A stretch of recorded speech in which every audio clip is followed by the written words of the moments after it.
RCN. Le son de la différence.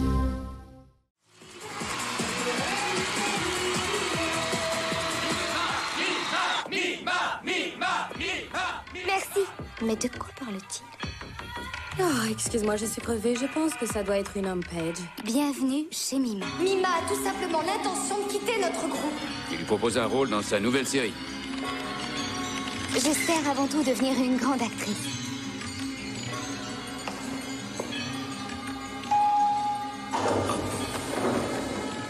Action! Il n'en est pas question. Le photographe avec qui tu as bossé y est passé aussi. Quoi? Comment?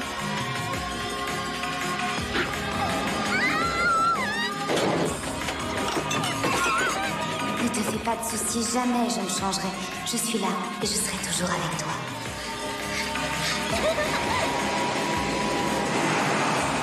Il est possible que tout au fond de notre âme se cache comme un autre moi. Qu'il apparaisse sans qu'on s'y attende, qu'il vienne se mettre à rôder.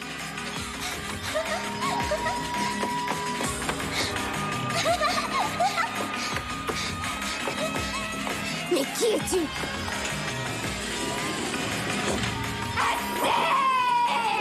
Tu ne pourras plus jamais revenir dans la lumière.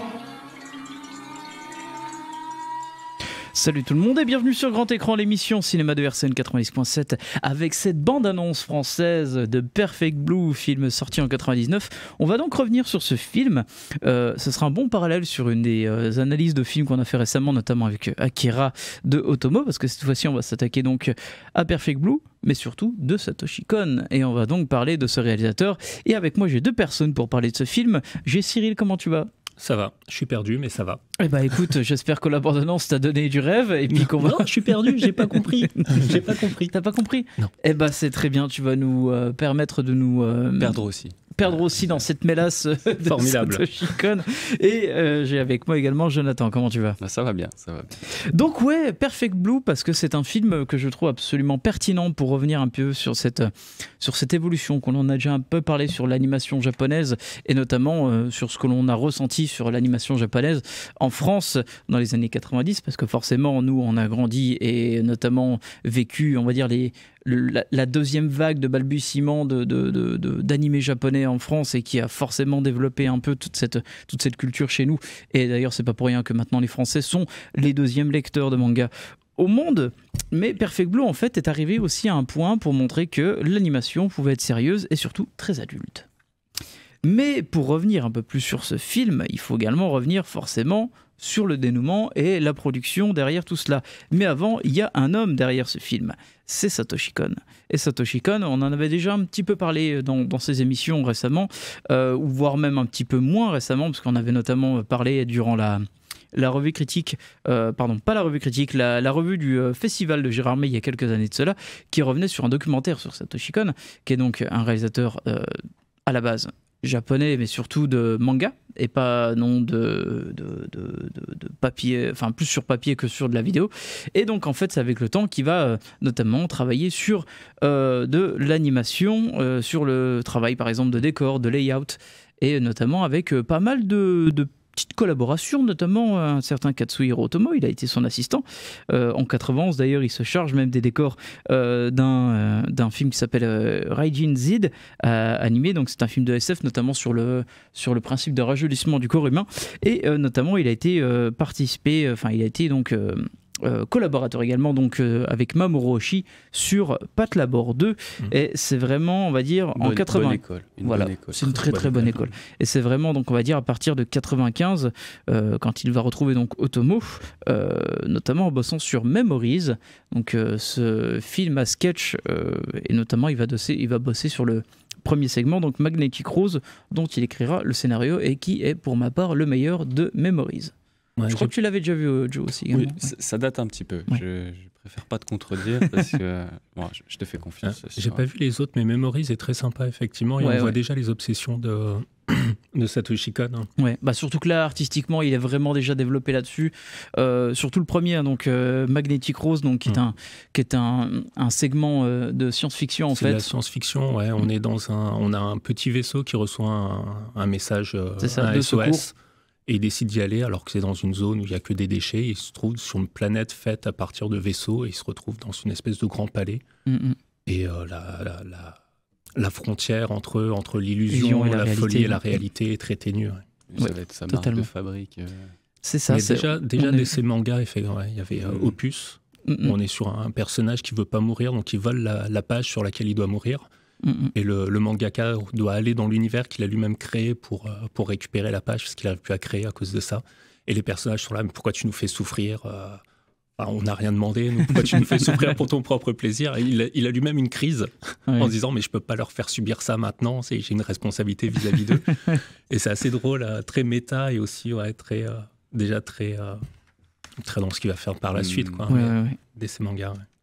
Alors donc, avant de revenir sur ça, donc c'est vrai que Satoshi Kon, donc Perfect Blue va être son premier film. Mais avant de revenir un petit peu plus sur Satoshi Kon, on va quand même parler donc de Perfect Blue, parce que finalement donc c'est à la fois aussi un film de commande, mais c'est surtout une adaptation d'un roman de Yoshikazu Takeshi. Et tu l'as lu Tu l'as lu Voilà. Voilà un collaborateur sérieux. Moi, dès que je vois qu'un film adapté d'un livre, je me dis je vais lire le livre. Et heureusement qu'il a été adapté.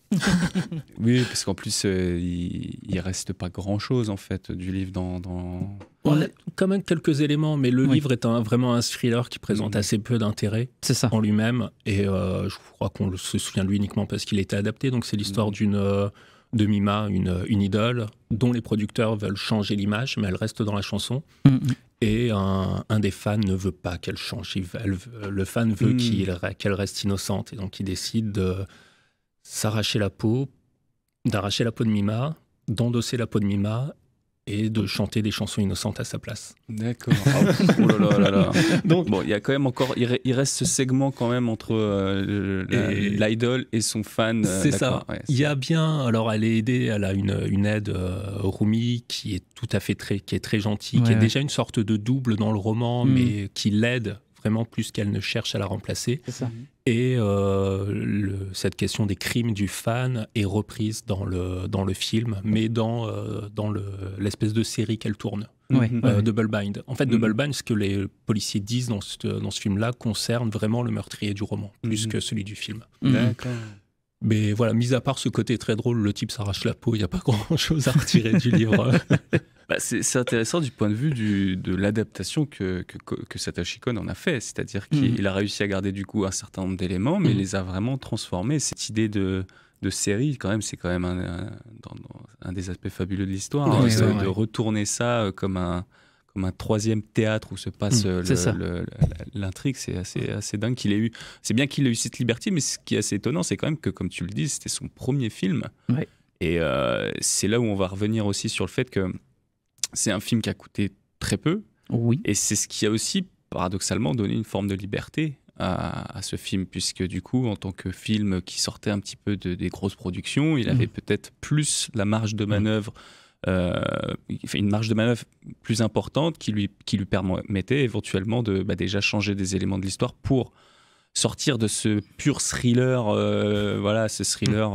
pour aller vers d'autres choses, quoi. Et finalement, c'est là où il commence à construire son identité de réalisateur, c'est en se réappropriant cette histoire et en y mettant sa patte. Exactement. Alors le roman donc Perfect Blue donc sort dans les librairies japonaises en mars 91 et donc un projet de mini-série live est rapidement envisagé suite à la sortie du bouquin.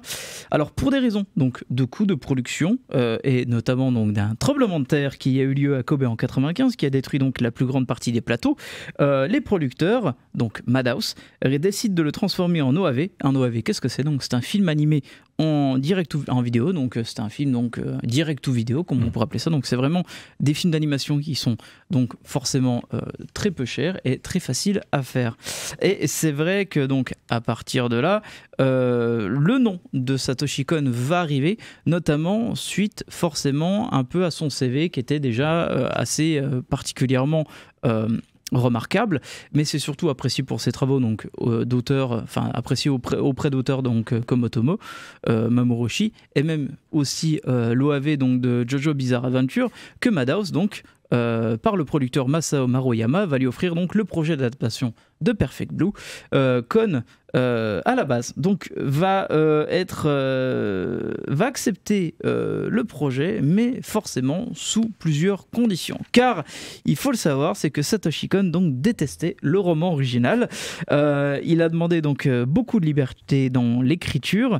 Il voulait notamment forcément on va dire forcément donner sa petite patte et ses obsessions qui vont être par la suite notamment déroulées dans tous ses autres films. Et donc il va y avoir une certaine bataille avec les producteurs pour valoir ses droits, et surtout en fait il va quand même avoir l'approbation donc de l'auteur original pour retoucher ce film, mais il doit respecter notamment quand même certains codes du roman, donc agrémenter le monde de la pop culture, des idoles, garder le suspense et l'aspect sombre du bouquin.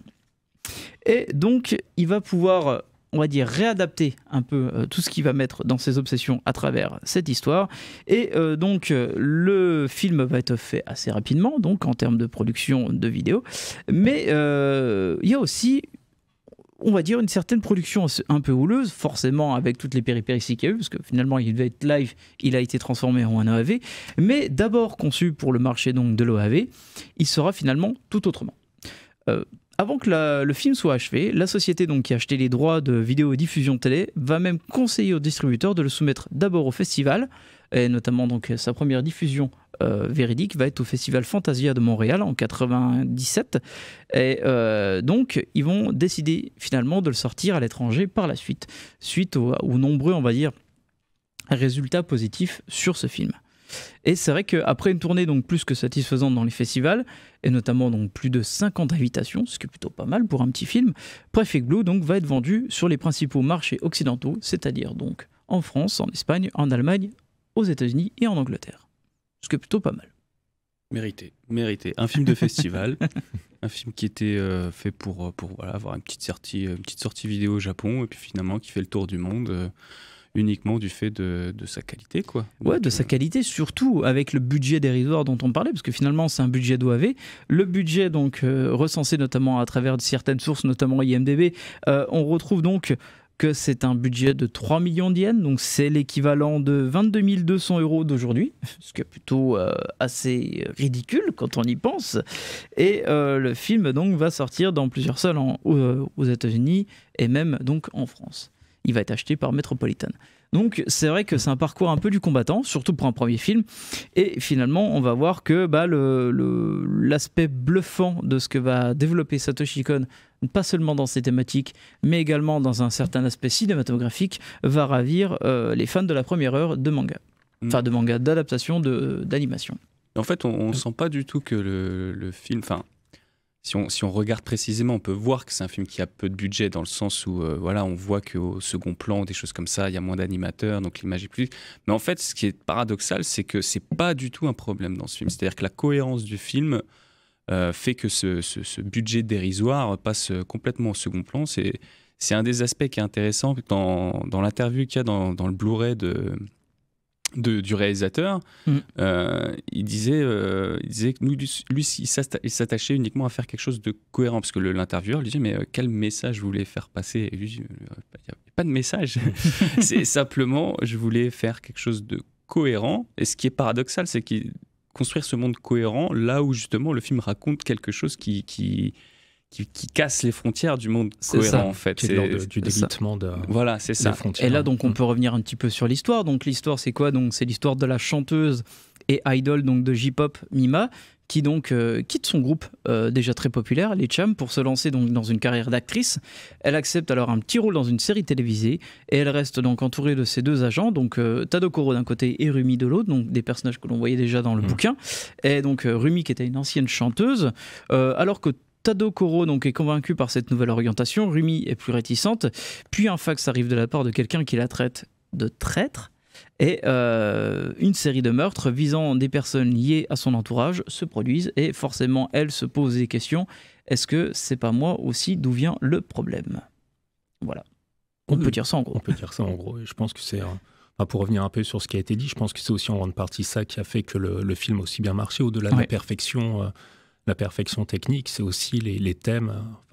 Dans les plans, dans la cinématographie, il y a quelque chose quand même de très, très occidental dans la manière dont c'est fait. Et les thèmes aussi sont très occidentaux, tandis on faisait référence à Akira. Oui. Akira est quand même beaucoup plus centré sur le Japon. Dans la culture japonaise, forcément, que ce soit on va dire dans l'aspect musical, que dans l'aspect aussi même visuel, forcément. Là, on a vraiment un côté forcément peut-être, je dirais pas forcément occidental, mais très cinématographique en fait. Le Perfect Blue est un film très très cinématographique, que ça soit son côté thriller hitchcockien dans l'écriture, et je dirais même qu'en termes d'influence, on retrouve par ses principes de retournement de situation, ses dérives paranoïaques, ses explosions de violence et même des scènes à double fond, ça évoque ouvertement forcément un cinéaste, et c'est Brian De Palma. Oui, d'ailleurs, de toute façon, De Palma est inspiré par Hitchcock, et donc du coup, Satoshi Shikon est inspiré par les deux. Parce qu'on peut vraiment donner un parallèle avec Obsession de Brian De Palma, avec Perfect Blue, et forcément Obsession est déjà une dérive du travail de Hitchcock. Et sur Vertigo, mais aussi il y a même des scènes qui sont reprises. La scène, il y a une scène fondamentale dont je reparlerai plus tard, la scène où le personnage principal est à l'hôpital et où les policiers sont en train de parler à sa place pour lui dire les symptômes qu'elle a. C'est une scène qu'on revoit dans Psychose, à la fin de Psychose, exactement. Donc c'est vrai que c'est très intéressant de voir comment il a détourné ces codes du thriller dans un film... du thriller occidental, du coup, dans un film qui pourtant ramène aussi beaucoup au Japon par le phénomène des idoles, que nous, on ne connaît pas sous cette manière-là. Nous, on a un regard assez occidental là-dessus, et lui, il traite de ce sujet-là, mais sur une forme très différente des autres mangas, je trouve. Et c'est une des particularités qui donne sa force au film. Une particularité, un peu plus peut-être universaliste, et par rapport à son langage dans le 7e art. Et c'est vrai que de toutes ces références-là, forcément, il y en a énormément d'autres.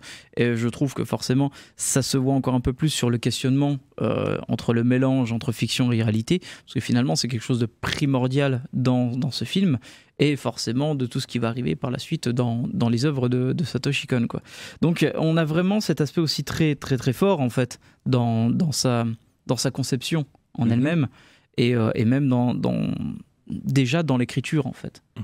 Ça se voit déjà assez fortement, quoi.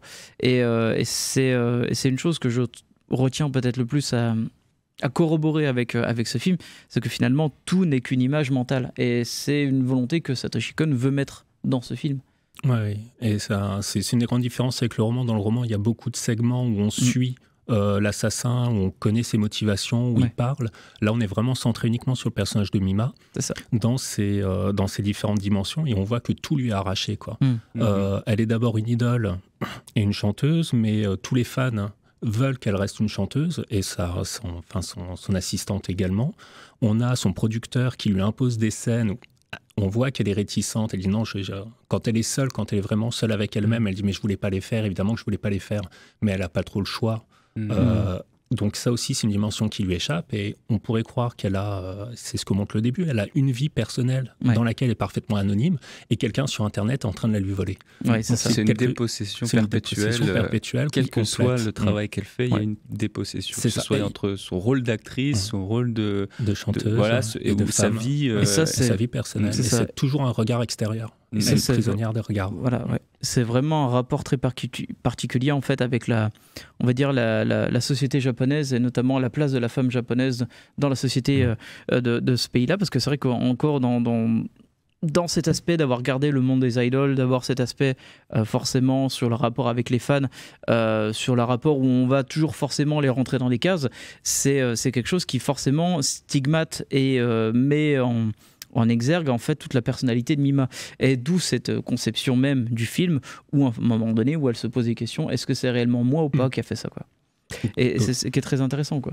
Et c'est montré avec des scènes qui se reproduisent quasiment à l'identique, mais on sait d'un côté, il y a des scènes qui semblent être vraies, de l'autre, il y a des scènes, ça semble être du tournage, de l'autre côté, on ne sait pas exactement. Donc, c'est là où il y a un truc un peu Brian De Palma ou quoi. Voilà, c'est là où on pourrait presque avoir un split screen. Il y a une scène vers la fin où elle est face à un miroir. On voit qu'il tourne, mais elle dit deux choses très différentes qui semblent correspondre à des contextes différents, son contexte personnel et le contexte de la série. Et entre le rapport de personnalité publique et personnalité privée, en fait. Il y a un peu de cela aussi. Et forcément, par rapport à ces visions où, en fait, on la voit en costume aussi, donc son costume d'idole qui la hante, en fait. Il y a aussi ça, cet aspect où elle veut s'en débarrasser. Finalement, elle n'arrive pas à s'en débarrasser parce qu'il y a le rapport, forcément, du harceleur qui l'empêche de partir de cette voie-là, et d'une autre, en fait, de son rapport aussi, on va dire, privé et public, et notamment donc son rapport professionnel, qui essaye de ne pas lui démanteler cette position-là et lui en redonner une autre derrière, quoi. C'est passer d'un avatar finalement à un autre. C'est-à-dire que c'est le rapport aussi aux comédiens, donc c'est ça qui était très intéressant qu'a utilisé Satoshi Kon dans ce film, c'est qu'en fait l'idole, donc dans le roman, en fait elle ne devient pas actrice, et cette fois-ci c'est Satoshi Kon qui a eu l'idée de la transformer en actrice. Alors, du coup, elle devient quoi Juste chanteuse, mais avec une identité plus adulte, voilà, plus mûre. Elle quitte le monde des idoles. Comme avec ceux qui dans Disney là, qui d'un seul coup les Miley Cyrus, tout ça, d'un seul coup ils veulent devenir toucher un autre public, ou Britney Spears, tout ça, et puis casser leur image. Très exactement ça. C'est un peu cette image en fait de se casser et même de casser l'image de jeune fille qu'elle a, en fait, de se montrer en tant que véritable femme, en fait. Et c'est forcément un rapport qui est très intéressant sur le traitement du monde des idoles, parce que c'est un phénomène au Japon. C'est le personnage de Mima qui montre ici en fait cette volonté de se casser donc de ces ruptures conventionnelles, mais quitte à s'exposer aux autres, ce sera en jeune adulte et non plus en enfant, parce que le monde des idoles, c'est très très codifié. C'est un monde extrêmement horrible en fait quand on y pense, parce que finalement donc c'est un monde où en fait toutes les personnages, enfin toutes les jeunes filles sont des mouchoirs, c'est jetable pour les producteurs, c'est-à-dire qu'à un moment donné, dès qu'elles ont 17 ans, 18 ans, c'est fini et leur carrière elle est derrière elles, et en fait on en fait donc des phénomènes de foire où elle danse dans des conventions, où elle danse dans des espèces de supermarchés ou des trucs comme ça ridicules. Plus devant des hommes que devant des gens de leur âge. Devant des cinquantenaires un peu creepy comme ça. Donc ça doit donner quand même des images assez dégueulasses, dans des tenues assez scolaires, assez aussi révélatrices. Et forcément, dans un pays où en plus, quand on sait que comment dire, pas le rapport à la sexualité, l'âge légal, je crois que c'était 13 ans, voilà, c'est ça. Et donc c'est forcément encore plus troublant quand on y repense.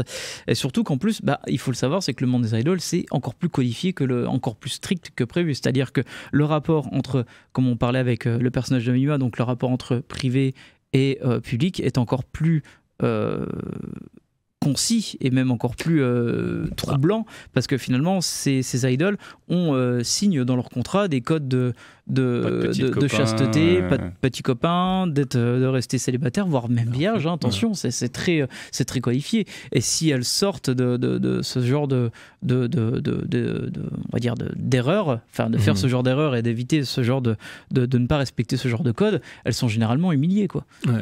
Mais après, je pense que c'est pas tous les groupes. Enfin, je pense qu'il y a attention, faut faire attention. Il y a une variété quand même. Mais c'est ça, parce qu'il y a un côté. Il y a ce côté en gros guillemets underground. Forcément, underground, on penserait un truc sale, mais en fait, dans la surface, non, parce que en surface, on voit juste que quelque chose tout kawaii et compagnie, mais forcément, l'arrière-garde est quand même assez troublante, quoi. Je pense qu'on a connu la même chose avec les boys bands, de toute façon. Où c'était des pures productions de marketing, de producteurs, où les individus n'avaient pas vraiment de personnalité propre, ils devaient correspondre à des archétypes et les incarner le mieux possible. Et c'est vrai qu'à partir du moment où on veut s'arracher de ces archétypes-là, on a vu tous ceux qui étaient dans des boys bands, ils ont dû briser leur image de manière brutale, quoi. Ouais. Et ça se voit dans le milieu du cinéma, ça se voit forcément dans le milieu de la musique aussi. Ce qui est intéressant, c'est qu'on a bien vu que dans le milieu du cinéma, de toute façon, les pressions sur les actrices, sur les femmes, étaient exactement les mêmes. Oui. Donc là, on est vraiment... le personnage de Mima, vraiment, elle ne se possède pas, quoi.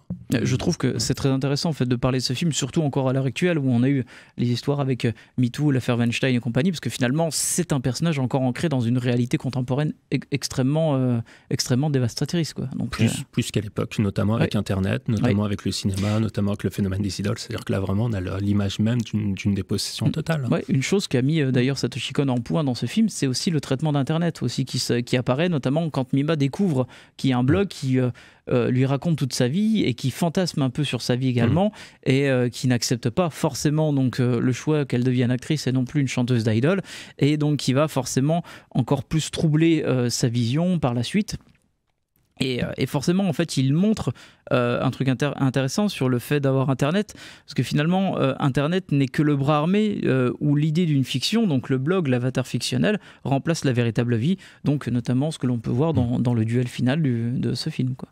Si ton personnage d'idol est une construction, en quel honneur tu devrais refuser que cette construction soit possédée par ceux qui ont fait de toi une star. Donc c'est ça qui est intéressant dans l'aspect Internet, puisque l'Internet était à ses débuts, mais il mettait déjà en avant le phénomène qu'on a totalement aujourd'hui. Encore maintenant avec les réseaux sociaux, où la personnalité publique se doit d'être dans la construction de son avatar, avec sa communication et avec le rapport de l'artiste à sa communauté est encore plus présent, et les abus ou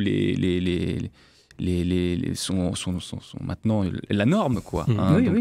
Donc, un des autres aspects de ce millefeuille qu'est ce film dans le rapport aux artistes et les gens qui sont autour, que ce soit pour le coup des gens qu'on a l'impression qu'ils sont plutôt des gens bien, qui finalement ne le sont pas toujours, mais il y a toujours j'aime beaucoup le fait que voilà, cette Mima, elle est sur scène, elle est devant les caméras, des choses comme ça, mais l'endroit où on la voit le plus, c'est cette petite chambre rouge là, avec ses poissons face à son reflet, dans cette solitude absolue, alors que tout autour ne cesse que de parler de ce qu'elle doit faire, de ce qu'elle doit dire, de ce qu'elle doit... C'est une des forces aussi, je trouve, dans ce film, d'avoir réussi à construire cette zone-là un peu comme un aquarium, un peu...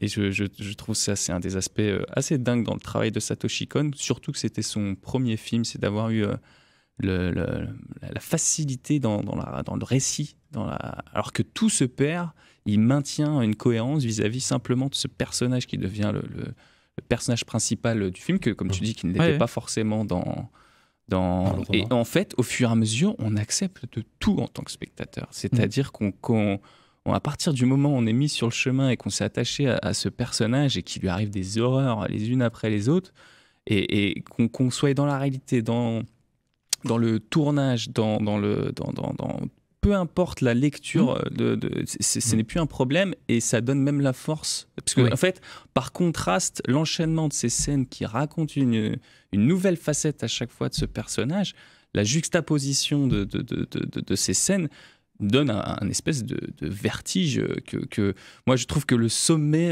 un des moments que je trouve vraiment dingue, c'est quand justement la scène que j'évoquais tout à l'heure où les policiers du tournage, donc nous on les a perçus comme les policiers du tournage, sont en train de disserter sur la schizophrénie de Mima, et ils sont en train, donc on a 1 heure de film, et d'un seul coup on se dit mais en fait on a peut-être vu tout ce film en pensant que c'était quelque chose, et en fait c'est autre chose. Et là pour moi je pense vraiment, je me mouille, hein, mais je pense que Lynch il a regardé ce film, parce que je pense que cette scène là elle contient un peu l'idée même de Mulholland Drive, en fait, c'est-à-dire de se dire que pendant toute une partie de ton film il y a une personne qui fantasme l'idée qu'elle est une actrice. Et d'un seul coup, le film te raconte, mais non, c'était pas le cas. Et là, dans le film de Satoshi Kon, je trouve que après, finalement, on s'aperçoit que c'est encore une autre lecture possible, mais c'était crédible. C'est ça qui est dingue, c'est que quand tu entends ces 2 policiers dire ça, tu dis, mais oui, tout à fait, c'est possible. Et après, boum, c'est encore autre chose. Oui, mais c'est le principe même de Satoshi Kon, c'est de brouiller les pistes, c'est de jouer sur le rapport de la réalité et de la fiction. C'est une chose qu'il le fait très très bien, et notamment on le voit en fait dès l'ouverture de Perfect Blue, donc où en fait on voit donc un groupe de héros colorés aux allures de Power Rangers, Rangers de Kamen Rider qui sont en train de combattre un des ennemis. En fait, il faut pas plus d'1 minute pour que en fait on voit la caméra reculer et révéler en fait qu'il s'agit d'un groupe d'acteurs qui donne une représentation sur scène. Donc cette représentation qui forcément selon le public semble assez bon marché, que ça ressemble à pas grand chose qu'il voyait à la télévision forcément, et c'est une astuce particulière en fait dès cette ouverture. Ça montre que Perfect Blue en fait va répéter sans cesse on va dire d'une certaine manière la beauté de la chose. Voilà, c'est qu'en fait vous tombez dans le panneau à chaque fois. Oui, il y a une mise à nu à chaque fois perpétuelle des mécanismes qui sont ceux de la fiction, ceux du film. C'est ça. Ce que fait d'une certaine manière, je trouve, Brian De Palma, pour y revenir à lui avec les split screen. En fait, c'est une manière de rappeler que c'est un film, c'est une manière de montrer des scènes en disant non mais attention, il y a quand même là un artifice. Je vous le mets vraiment sous les yeux, mais il y a un artifice. Il ne faut pas être dupe. De ça. Effectivement, il y a ça. Puis après, il y a tous les phénomènes de superposition. Donc toujours dans l'introduction, on voit le groupe, les Chams chanter, et on voit Mima dans le métro refaire refaire ses mouvements dans le métro en étant absolument invisible.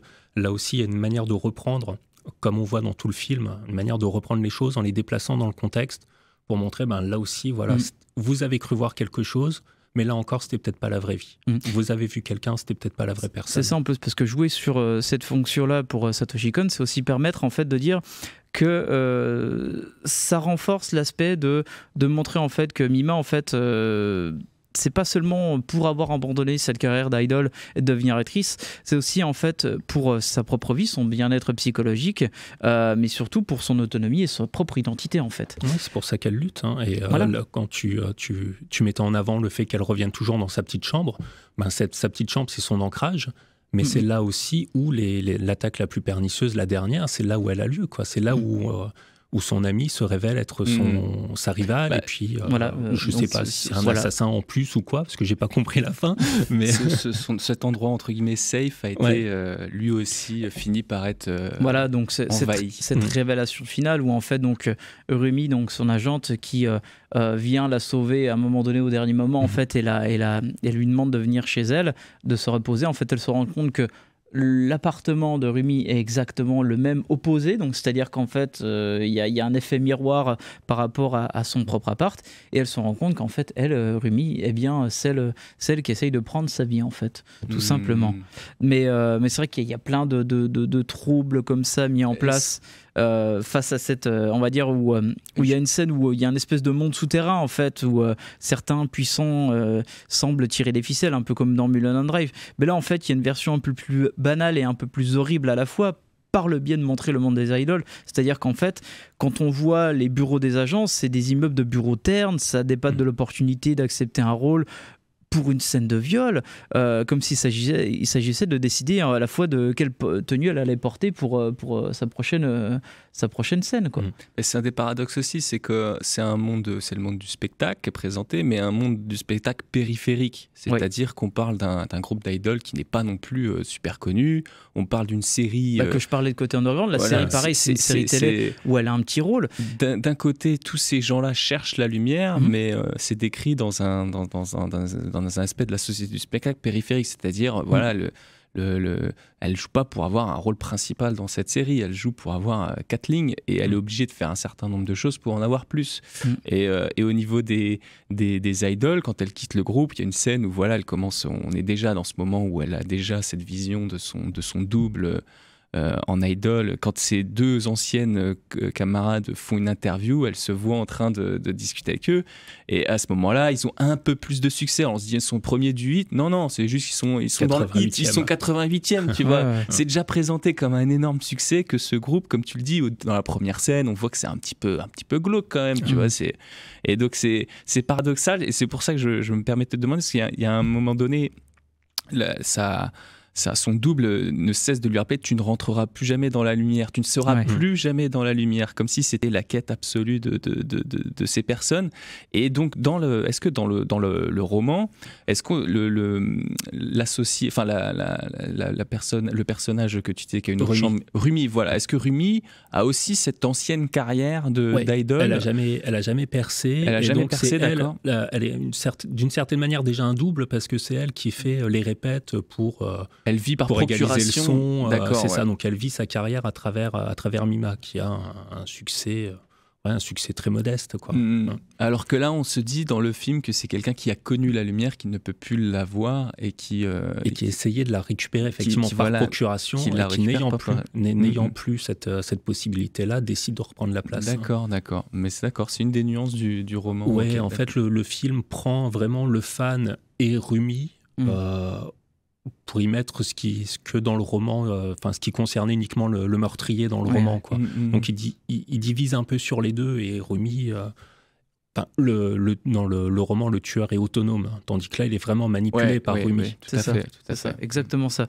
Et c'est vrai qu'en plus, ça rajoute encore un peu plus sur cette couche de dualité que l'on voit forcément à travers tout le film, où il y a les visions donc, de Mima, où elle se voit elle-même, où elle voit sa vision d'idole la dépasser, et notamment, elle plus en lumière que sa vision terne quand elle devient actrice. On voit ces différentes phases. D'ailleurs, Satoshi Kon joue très très bien sur le jeu des codes et des couleurs dans ce film, notamment sur cette robe rouge qu'elle a, et notamment même sa robe d'idole, qui est toujours très très présente, même forcément encore dans cette scène.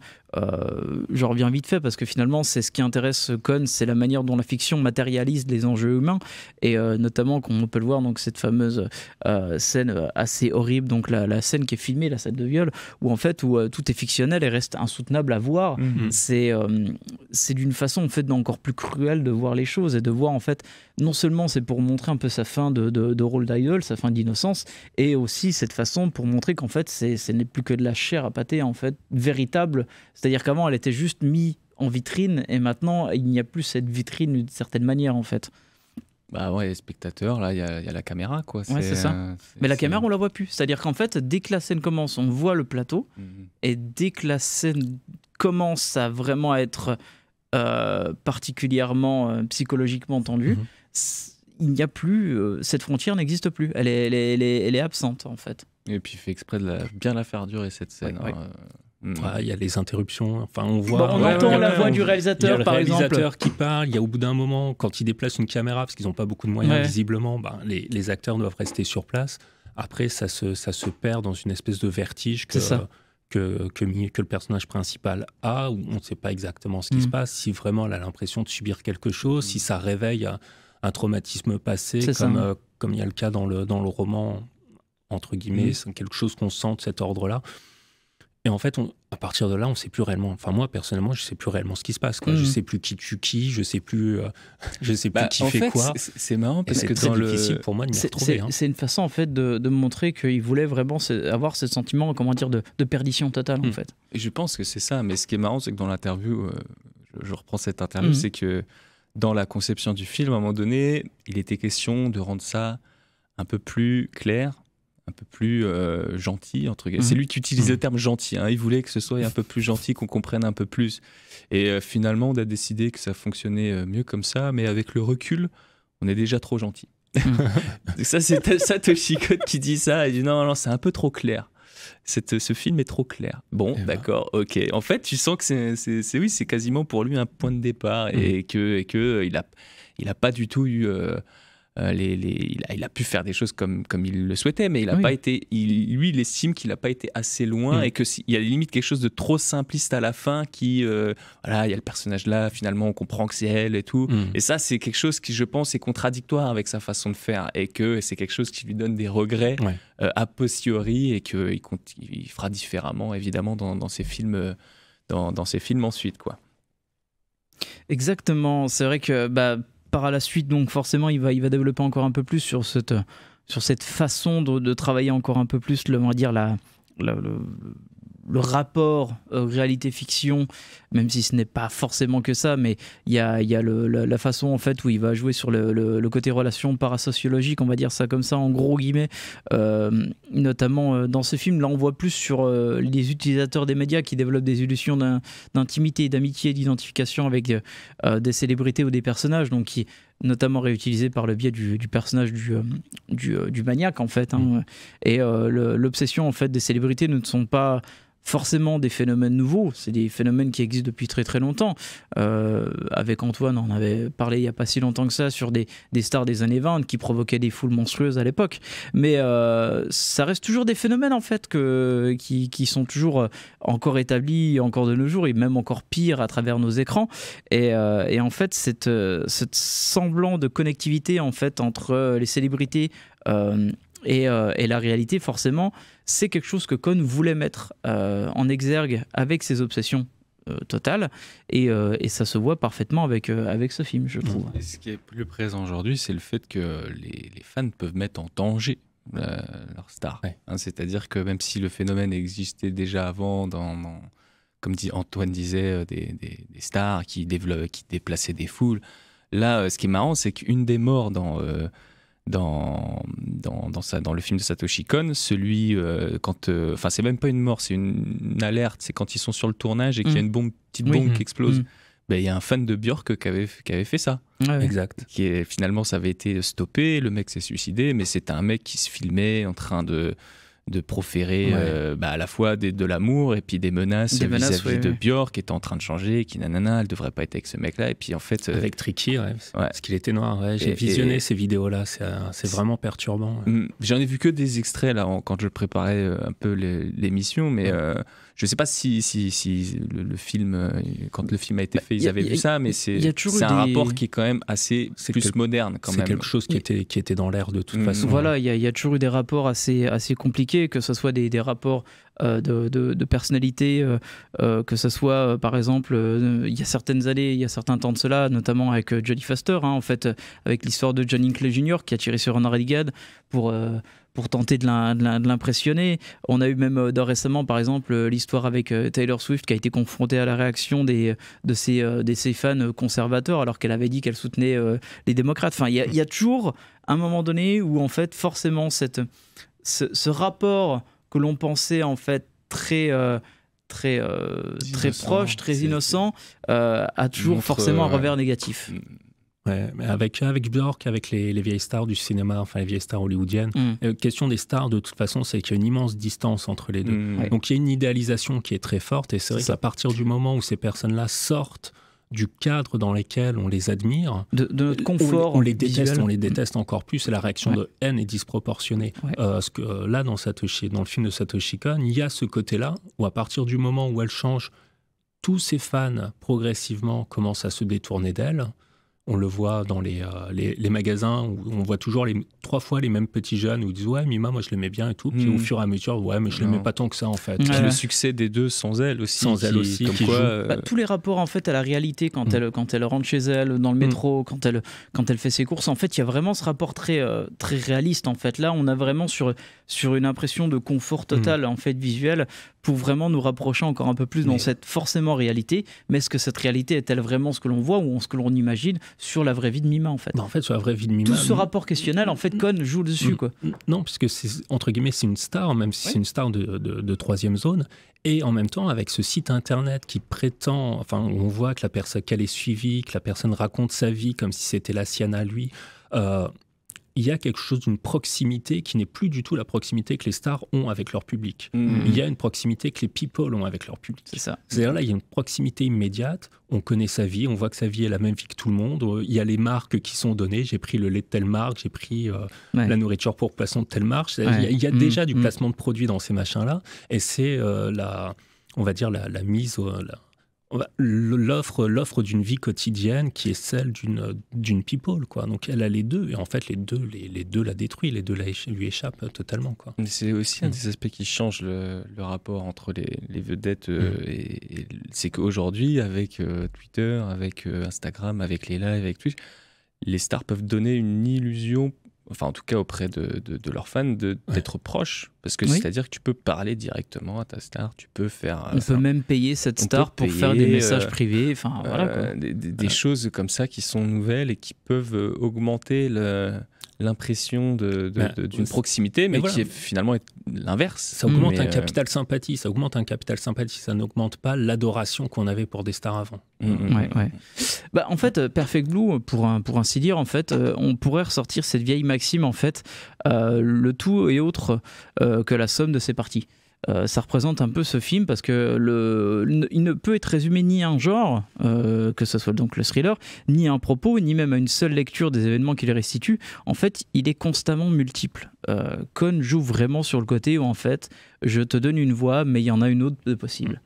Et c'est constamment comme ça en fait. Et c'est précisément ce qui définit le film et même son personnage, parce qu'il travaille les déchirures et les tensions entre les différentes parts d'un ensemble, et en fait de toutes les échelles, hein, notamment au niveau technique, parce que c'est vrai qu'on a très peu parlé du film, mais qui est très cinématographique par sa composition de plans, que ça soit donc l'intrigue dans l'écriture, avec ses différentes intrigues, avec ses différents, on va dire, enjeux et enquêtes secondaires, et même ses questionnements philosophiques autour de la notion d'identité, parce que finalement, même le personnage va douter de cela, quoi. C'est quelque chose de très puissant là-dessus. Je fais un instant vieux con. Vas-y.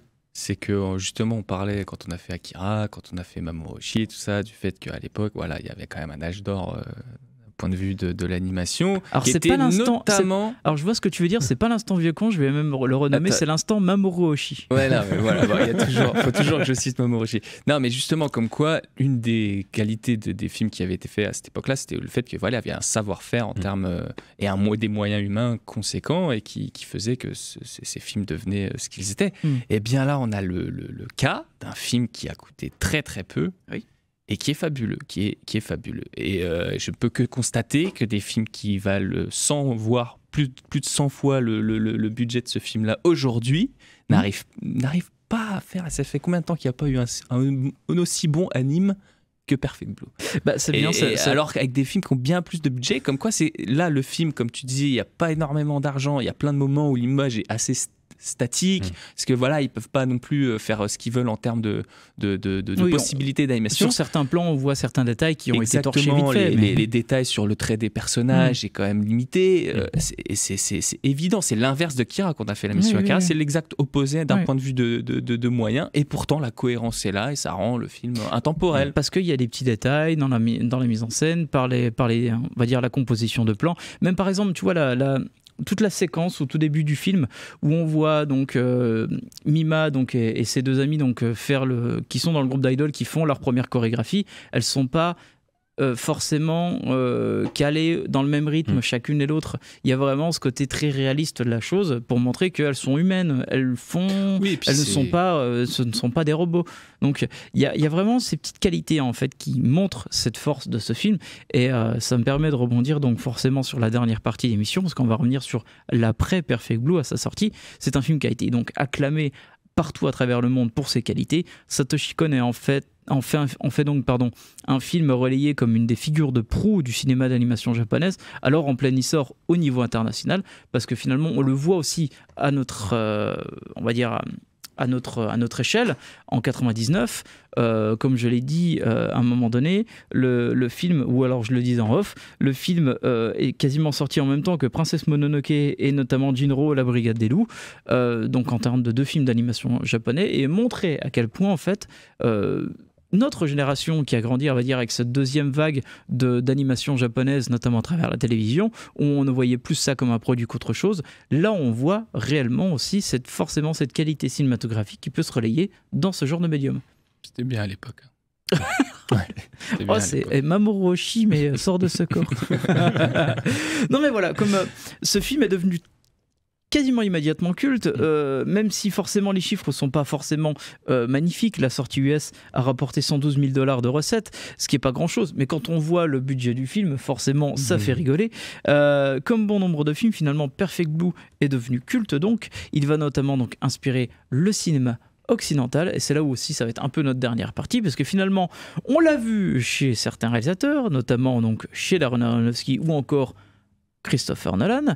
Il faut donc, au-delà des aveux des réalisateurs, revoir à quel point Black Swan d'un côté est tributaire de Perfect Blue, et même encore donc Inception est tributaire de Paprika, qui sera donc le dernier film de Satoshi Kon. Moi, non, mais Black Swan, c'est pas bien. Voilà. Je suis pas d'accord. Je précise, je suis le seul, toujours dans notre groupe, tout ça, à devoir défendre bec et ongles. Et je me fais insulter, je continue à me faire insulter, peu importe.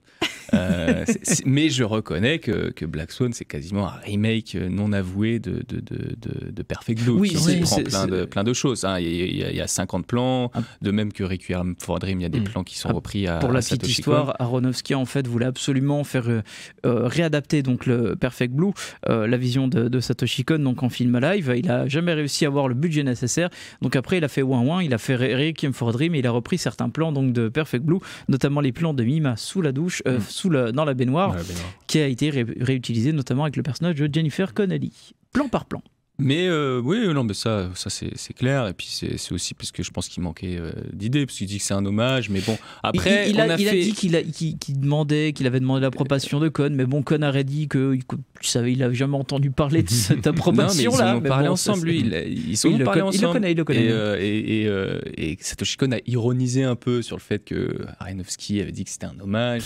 Bon, mais après, écoute, moi je suis partagé parce que on a été les premiers à faire une émission, 2 émissions consacrées à De Palma, qui doit un certain nombre de choses à un réalisateur, sans que ça me pose aucun problème, parce que les films sont exceptionnels. Donc moi, je n'ai pas de problème avec cette idée que voilà, des fois il y a des, on peut en fait, on peut, et moi comme je te dis, je suis sûr que quand il a fait Mulholland Drive, je serais pas étonné qu'il a repris un peu le concept de Perfect Blue, notamment certaines scènes qui laissent envisager l'idée d'une possibilité d'un scénario tel que Mulholland Drive. Et moi c'est pas un problème. Après, il faut que ce soit bon. Et le cas, voilà, c'est ça la question. Après, voilà, il reprend Satoshi Kon reprend lui-même De Palma, qui reprend Hitchcock. Donc il y a quand même un espèce de oui, c'est un buffet à volonté pour tout le monde, voilà. Comme le cinéma, quoi, de toute façon. Oui, toujours le cinéma, mais les thrillers japonais reprennent les westerns, enfin, exactement. De plans et choses comme il y a ça. toujours ce principe de réappropriation, oui, ça c'est clair. Mais après, il faut se l'approprier, quoi. Ouais, il faut réussir à se l'approprier. Black Swan. Et comme tu dis, il est correct. Non, mais vous avez le droit de détester. Moi, je n'ai pas de problème avec ça. Moi, je sais que je l'ai vu, j'ai aimé. Alors peut-être qu'en le reverrant, je commencerai à changer d'avis, mais je n'ai pas envie de changer d'avis parce que j'ai envie de continuer à le défendre face aux légions du BBC qui continuent tous les mois ou tous les ans à l'insulter. Je veux maintenir ce cap. Voilà, donc sachez-le, en fait, Joe est tout seul contre le monde et il parvient à survivre. T'es un peu comme Will Smith dans Je suis une légende, c'est ça que tu veux dire. Voilà. C'est pas un compliment. Ça fait de nous des zombies vampires. Super, merci. C'est pas un compliment du tout, mais bon, je le prends quand même. Pour terminer l'émission, j'aimerais bien revenir quand même vite fait sur la fin de carrière de Satoshi Kon, parce que finalement, donc, toutes les thématiques qu'on parlait de ces obsessions en fait vont vraiment se relayer et vont continuer en fait dans ses œuvres suivantes en fait. Ça va lui coller la peau en fait, notamment avec Millennium Actress, parce qu'il va retravailler ce principe du jeu d'acteur et forcément cette perception troublante entre la réalité et les fictions quand on retravaille sur l'histoire aussi en elle-même. Même encore son chef-d'œuvre Paprika, qui est absolument un film absolument audacieux en termes visuels. Et même au-delà, je trouve, qui est sorti en 2006. Et c'est vrai que donc malheureusement, donc son projet Yumemiru Kikai, qui devait donc être un sujet un peu plus terre à terre et un peu plus enfantin, ne verra jamais le jour, parce que finalement donc Satoshi Kon est décédé le 24 août 2010 des suites d'un cancer du pancréas. Mais finalement son œuvre et sa façon dont il a travaillé le côté relationnel fiction-réalité est peut-être une chose que très peu de réalisateurs ont réussi à avoir ce niveau-là, quoi. Oui, et puis c'est surtout que c'est un réalisateur où tous ses projets ont marqué, tous ses projets vont rester. Il a de Perfect Blue à Paprika, tout ce qu'il a fait a une valeur considérable. Donc voilà, malheureusement, il est parti beaucoup trop tôt, très jeune, 46 ans, alors qu'il était que limite encore dans la première partie de sa carrière, malheureusement. Malgré tout, il laisse une trace importante dans l'animation et pas seulement. Pas seulement, c'est sûr, parce que finalement, comme on l'a dit, donc, il a laissé une trace également dans le cinéma occidental. Et ça, c'est une chose que très peu de réalisateurs se peuvent le permettre. Et je ne parle pas que des réalisateurs asiatiques, hein, même réalisateurs contemporains occidentaux, quoi. Alors, oui, tu voulais dire surtout quand on fait du dessin animé, quoi. Et oui, voilà, surtout ça, quoi. surtout ça, parce qu'à la base, donc, comme on le disait, c'était pas à la base un auteur pour faire de l'animation, c'était surtout un mec qui faisait des mangas, quoi. Et il a réussi à se développer à travers le temps, enfin, notamment grâce à des gars comme Otomo et Oshii, ça aide beaucoup. Mais ça montre aussi surtout que le gars était quand même legit, quoi. Ouais, et puis il y a une très belle unité, une montée en cohérence et en force dans ses thématiques, ses obsessions. Puis de toute façon, après, je pense qu'il en aurait vite fait le tour. Enfin, on fait pas toute une vie. Ouais, il aurait fait d'autres choses, comme il a fait Tokyo Godfathers, qui change un peu de son style caricatural. Enfin, son dernier projet, je crois qu'il y avait même de la prise de vue réelle. Oui, c'était un mix entre prise de vue réelle et animation. Il avait aussi besoin de sortir après Paprika, de peut-être quelque chose dans lequel peut-être censé commencer à s'enfermer. Donc je pense qu'il avait envie lui aussi de un peu renverser le plateau et puis de partir sur autre chose. De partir totalement sur autre chose, oui. Je pense que c'était une des façons de vouloir se relancer dans une carrière en fait, qui a finalement été déjà extrêmement bien fournie sur ce côté illusionniste. D'ailleurs, en parlant d'illusionniste, je vous conseille le documentaire Satoshi Kon, l'illusionniste de Pascal Alex Vincent, qui est disponible sur... quasiment toutes les plateformes, on va dire ça comme ça. Merci Jonathan, merci Cyril. On se retrouve la prochaine émission pour un tout autre numéro, un autre sujet. Merci à vous. On se termine donc avec un morceau issu du film Perfect Blue. Merci Pierre à la régie et on se retrouve donc à la prochaine.